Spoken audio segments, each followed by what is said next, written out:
Năm 2024 tại Việt Nam, một hiện tượng mạng nổi lên đã làm lay động hàng triệu con tim, nhất là các Phật tử trên cả nước. Đó là hình ảnh một nhà sư đầu trần, chân đất đi bộ khất thực dọc Việt Nam.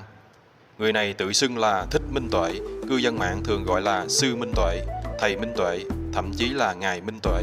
Vậy Sư Minh Tuệ đặc biệt như thế nào mà nổi tiếng như vậy? Qua các cuộc nói chuyện của các YouTuber đối với Sư Minh Tuệ, chúng ta có thể thấy được phẩm hạnh và nhân cách của ông, đó là ông muốn học tập Phật Pháp và giữ giới nghiêm khắc để trở thành bậc chân tu thực sự. Thưa anh, là con thì cũng chả phải là sư là thầy gì cả, con là một công dân Việt Nam học tập theo cái lời Phật dạy thôi, chứ con cũng không mong để được thành sư hay được thành thầy gì cả. Dạ. Con không phải là sư là thầy gì cả, con là một công dân Việt Nam đi học tập. Đi đâu đấy? Đi học tập, đi tập tu tập Phật thôi, chứ chưa phải là sư là thầy gì được đâu. Con đang tập ở ngoài, đi để rèn luyện sức khỏe, đi bộ hành để rèn luyện sức khỏe với để học tập đó, để học còn nhiều khó lắm. Mục đích ông đi khất thực nay đây mai đó là để tập sống buông bỏ, qua đó giúp mọi người tìm hiểu thêm và học tập về Phật Pháp. Con cũng mong với mọi người từ cái chỗ mà con đi, họ hiểu rất là để kiểm tra trên mạng coi ông này là như thế nào, ông này tu hành gì, pháp môn gì, cây ban hay cái gì, rồi họ ra đến rồi họ mới tìm được kinh sách, họ mới nghe được các cái hạnh, rồi họ mới hiểu được kinh sách. Thông qua đó thì cũng giúp cho họ biết được về Phật Pháp. Là người rất khiêm nhường, đức độ, xưng con với tất cả mọi người. Con đấy là con gọi là cái sự ngã mạn của mình. Nhiều khi họ nói là kêu con hay là cái gì gọi là sự tổn phước. Như anh nhé, ngày hôm nay là chẳng hạn như ngày mai hay là ngày mốt đấy anh cạo bỏ râu tóc, anh tu thành Phật trước con, cái con cũng không có sai lầm. Đúng không? Tại vì mình giờ cùng con cũng không dám nói mình là sư là thầy gì cả, họ chẳng qua họ hỏi nói là chứ ông là sư là thầy thì ông thành tựu được cái gì, mình chưa thành tựu được cái gì cả. Lỡ ngày mai mình học ra, có nhiều người con biết ở đời là có nhiều người tu thành họ không ra, nhưng mà có nhiều người vẫn bị xã hội kéo ra. Thì lỡ mình bữa nay xưng sư xưng thầy giỏi lắm, nhưng mà ngày mai ngày mốt thì thấy ra đi làm cái gì đó rồi sống như người thế gian không tu hành nữa, thì họ lại nói cái mình nói sao? Dạ.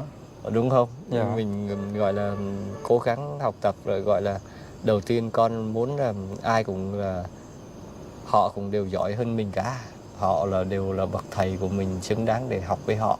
Tuy không phải là đời này mà nhiều đời kiếp, không phải là cái gì nữa. Nên nếu một ngày mai họ tu thành Phật của mình gọi cũng không có sao cả. Nhưng mà khi mà con đã thành rồi, con tu mà con biết được rồi, thì con thay đổi. Con không nói như thế này nữa, mình chưa thành tựu thì mình phải học tập hết á. Từ những cái nhỏ nhất mình đi lên, mình ai cũng người nhỏ, mình cũng là như hạt cát hạt bụi, mình đi học tập thôi, chứ giờ mình ra đòi xưng sư xưng thầy với họ con thấy sợ quá, không dám. Con thấy ở cái mức độ hiện tại con là như thế. Gặp ai kể cả to nhỏ gì con cũng kêu bằng con cả. Cái này là thưa anh là ngày xưa con cũng ra là con kêu sư, kêu ai cũng thế, bắt mình là kêu sư cả.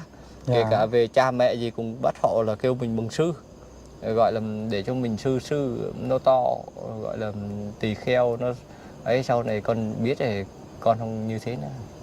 Con không mong họ kêu sư kêu thầy, tùy theo họ muốn kêu cái gì, nhưng mà mình không tự xưng mình nữa. Tại vì mình chưa có.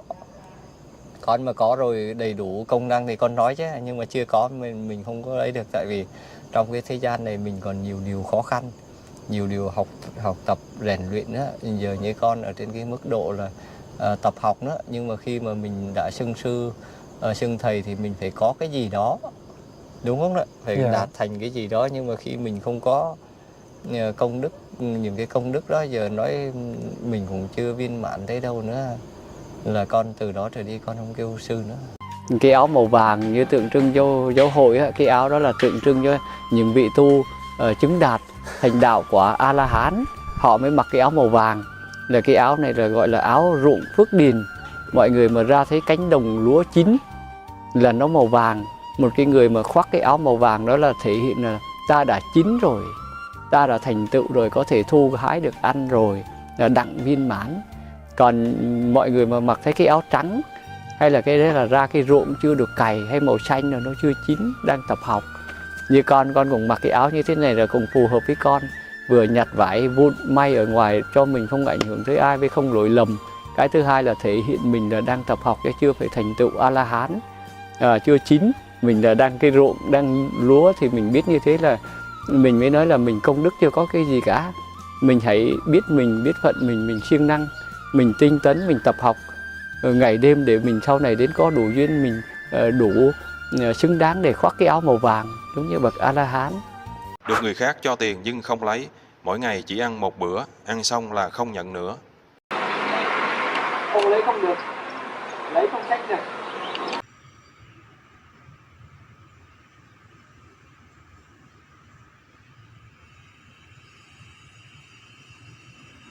Con cũng nói với mọi người biết là con đi tập học để luyện cái đạo đức sức khỏe, không phải là sư là thầy gì cả. Con cũng không phải là Nam Tông Bắc Tông, con cũng không phải là thuộc giáo hội gì. Con là một người Việt Nam đi tập học, công dân đi tập học theo lời Phật dạy như thế. Nhưng mà con là không có nhận tiền bạc của ai cả, bất kỳ qua hình thức nào cả. Con chỉ nhận cái đồ ăn khất thực buổi sớm, gặp họ cho ăn như thế ngày một bữa rồi thì con không nhận nữa. Nên là vào buổi sớm á, gặp trước khi giờ như thế thì mọi người bố trí cái đồ chay. Nhưng mà sau khi buổi chiều thì mọi người cũng không nên cho nữa, tại vì buổi chiều không dùng á, nên mọi người cứ mang cho thì nó cũng không có đúng giờ, với lại không nhận của mọi người, rồi lại khó khăn á, mọi người không biết á. Trên đường đi khất thực, ông từng bị đánh nhưng không oán hận, ngược lại còn cầu phúc cho người đã đánh mình. Mọi người ở nhà như thế nào thì không biết, con không biết, nhưng mà con đi như thế này mong rằng con bòn chút công đức để con bù đắp, để có cái thiện để con giúp cho con giải thoát cho cái nghiệp hắn đổ ra. Không phải dễ đi trên đường á, là nghiệp ở trong thân hắn đổ ra, các cái bệnh đau ở trong hắn đổ ra, rồi nghiệp giống như cái anh hồi nãy cút đấm nữa như thế. Anh thấy không, nổi trô lên, gồng lên cái bầm một nệm, một đấm vào mồm, máu chịt liền. Khi họ quất mình đấm mà mình không có nổi sân hận á, con nghĩ là may con học tập công đức thì con mới không từ bi được với họ. Mình từ bi được với họ thì con thấy rất là hạnh phúc, rất là tốt. Để học cái gọi là rải cái từ bi cho mình tất cả, kể cả cái kẻ thù tới. Như hôm bữa con đi tới Quảng Nam thì đi khất thực thì họ nói là ông họ hỏi này, ông đi đâu? Kêu con nói đi hành khất, thì ông nói ông đứng đây tôi giảng cho ông nghe. Cái ông nói là sao không đi làm mà ăn, ông đấm vô cái xịt vô mồm đi. Có luôn hả? Ông đấm cho xịt vô mồm thì con cũng vui vẻ, mình mong cho họ sống hạnh phúc rồi mình đi thôi. Ông nào đấm sư luôn hả? Họ có người chửi mắng ấy, nhưng mà mình vẫn mình gọi nó là đây là nhân quả, cái nghiệp như thế này thì mình cũng vui vẻ. Nhưng mà cho dù họ có đó là mới đấm đó, họ lấy gậy hay là họ lấy dao thì cũng mà mình có làm gì người ta. Cái nhân quả của họ như thế, tự nhiên cái nhân duyên đó. Họ ở đâu? Họ ở Quảng Nam vậy, ở trên đường như thế thôi, chứ mình cũng đâu có biết là ai lại ai đâu. Trong cái cũng chẳng qua là cái chướng ngại, cái thử thách cho mình. Mình có ăn trộm cắp gì của ai đâu mà tự nhiên người ta đánh mình. Thì mình cũng đâu có trộm cắp, cũng đâu có xin gì họ đâu, cũng đâu gì mình ôm bát mình đi dọc đường. Vậy là nghiệp họ mang đó. Ai cho thì mình lãnh, mình xin, mình nhận cái thực mình ăn để mình tu tập thôi, chứ mình họ nghĩ xấu về mình, họ đánh mình, mai mốt có người khác đánh lại họ. Cái nhân quả thì cái đấy thì họ rõ ràng thì họ nhân quả rồi, nhưng mà mình vẫn mong cho họ, họ là không mang cái nhân quả đó, mong cho họ gặp cái điều tốt lành. Họ đánh mình nhưng mà mình vẫn mong cho họ tốt lành. Dạ, được hạnh phúc, vui vẻ. Rồi mình đi, chứ cũng cầu mong cho mọi người được hạnh phúc thế thôi, chứ cho dù họ có hại mạng mình cũng thế. Vị sư này nói chuyện nghe rất là có duyên và rất là am hiểu cả nhà. Ông cho rằng niềm hạnh phúc lớn nhất là chiến thắng được sự tham, sân, si, chiến thắng được bản ngã. Cô này cô kia quen mình, thương mình hay cái gì đó cũng thấy có chút hạnh phúc, nhưng mà cái đấy nó không có gì cả, nó nhỏ nhoi, nó không có đáng những cái hạnh phúc như Phật bày cho to lớn này.